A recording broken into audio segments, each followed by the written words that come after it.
Hello, my name is Mackenzie and I'm autistic and ADHDer, and this is my YouTube channel, Autistic Musings.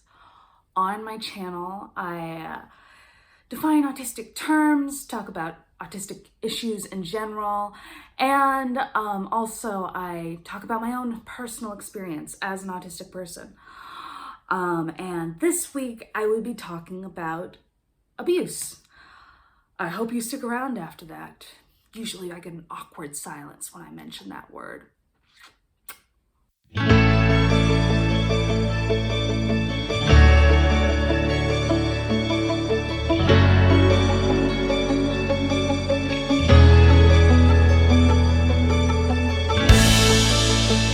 Hello and welcome back to all my followers and to all the new people. Welcome.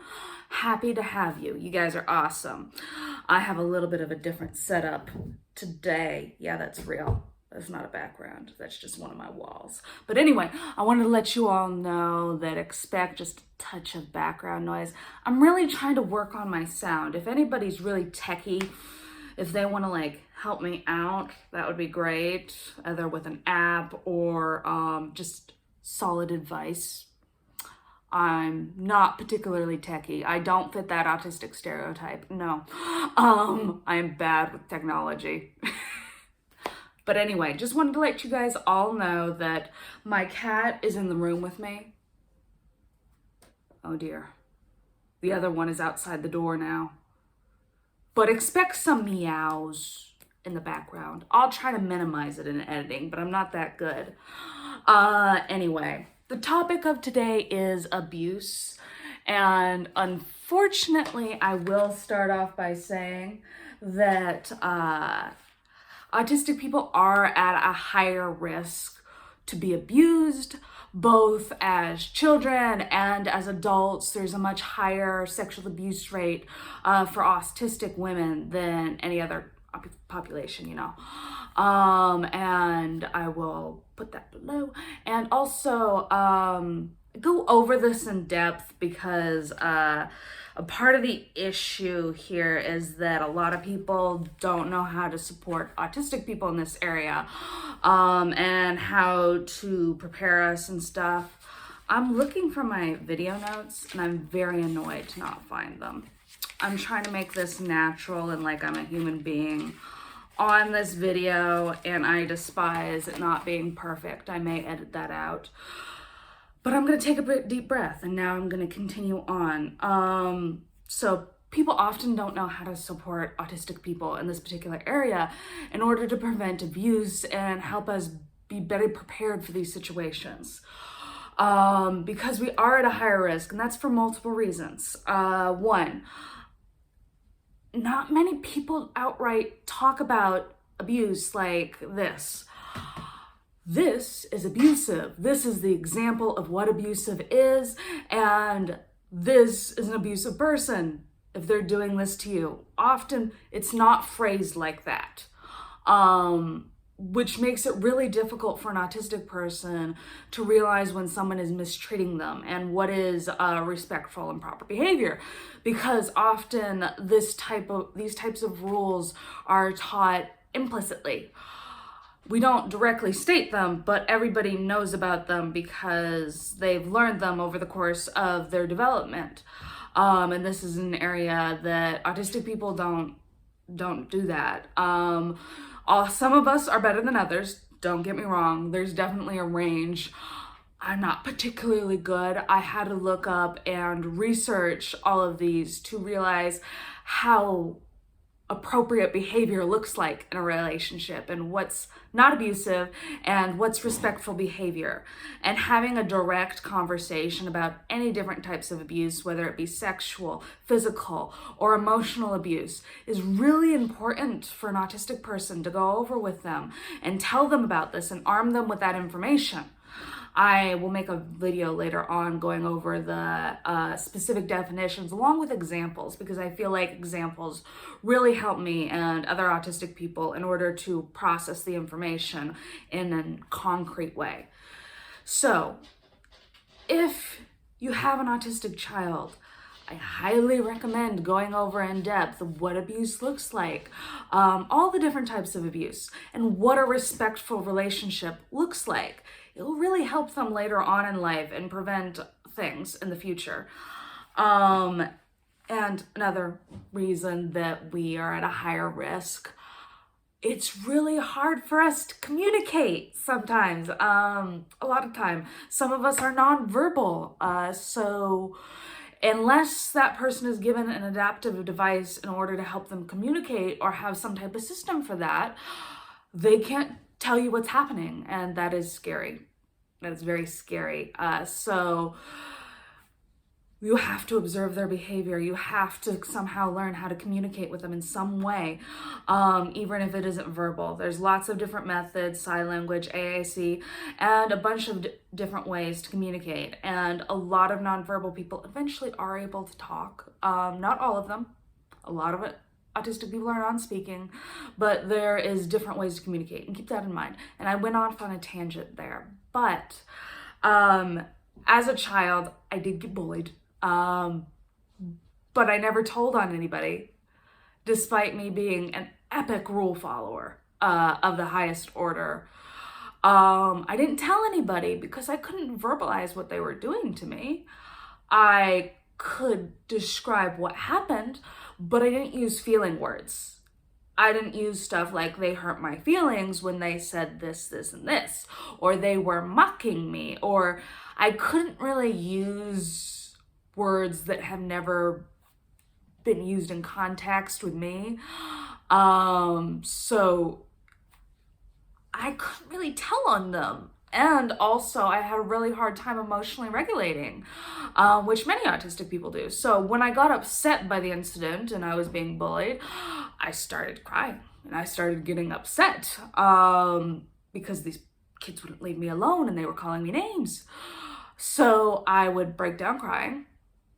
Then I wasn't able to calm down or talk, which makes that really hard to report. But imagine that as an adult. Still the same way. That didn't change. Still get worked up. Still takes a lot for me to calm down. I've gone to therapy, have a lot of emotional regulation tools now. But if I get stressed enough, my mouth parts no longer work. So that can make it very difficult for any type of violent or conflicting situation like that. But the main thing is, I do want to mention one of the biggest things that unfortunately make us at higher risk. When you're talking to you, up until I was 20, I believed everything you were saying. Everything. I believed you when you told me that you were going to do something. I believed you when you said something didn't happen. I have a funky memory with the ADHD. And if you said I did something, I believed you. I'm pretty easy to gaslight with the way my brain works. I take you very literally. So that means I often believe people when I really shouldn't. Going over directly with an autistic child, an autistic young adult, going over and telling them not everybody's going to tell you the truth, and these are some of the situations where they might lie to you. Really important. And there are color-coded lies, like white lies, which, let me tell you, they are so hard for me to tell from like the malicious lies because they look the same to me. That was my little side rant. But anyway, a lot of times in the dating process, people are hiding information or they say something in order to get the person to like them. And it's not always malicious. But I can't tell the difference between that and the malicious person. So, and I don't get that gut feeling that people keep on talking about when they talk about abusive situations and dangerous situations. I don't know if other autistic people get it, but the way I figure out how to identify a situation where I might get hurt or somebody has ill intentions towards me, or they may be an abusive person and they're going to take advantage of me, I do not find that out through a gut feeling. That doesn't happen for me. I have to process my feelings later on. So in order to tell how I'm feeling in the moment, that's a really hard thing for me to do. So I'm not going to be able to tell by my discomfort level and all that. How I'm able to tell if a behavior is not appropriate, abusive, or any type of inappropriate, I have to memorize it. There's no other way for me. I have to create a list. I have to learn what are these very explicitly. I have to look up and research this. Luckily, I have a special interest that's in psychology, but if I wasn't to go over this, I wouldn't be able to identify the behaviors that are healthy and unhealthy and how to protect myself in situations, because people don't explicitly talk about this. I have to recognize this through learning my own, accumulating the knowledge of what these behaviors look like and what they mean and the context of certain situations, how people act that are empathetic and they want to be nice to you, and how people act if they're being malicious and trying to trick you. I had to learn all of that and do specifically by pattern recognition, which is a strong point for a lot of autistic people, recognizing patterns. I do a lot better in social situations if I lean into my strength. A lot of us do. Why lean into my weakness? I'm not very good at telling how I feel in the moment. So I'm not going to go by that in these types of situations. I'm going to go by pattern recognition. I may not say anything right away when, oh, I spotted a lie. They did one thing but said another. Oh, they were really mean to the customer service representatives, even though they're being really nice to me. If I spot too many of these, I'll back off from this person. Those were just 2 examples, but there's 1,000 that I memorized because I don't know how to do it any other way.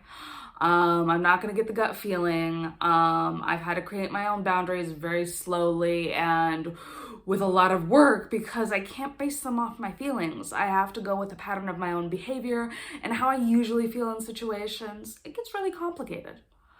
But it's really important to acknowledge and notice that we are at a higher risk population-wise. We're more at risk, and often we cannot be believed because people don't know enough about autistic people, that we don't get believed in certain situations. We get misinterpreted because often our body language does not match our emotion. You see a lot of emotion from me on these videos. I'm acting.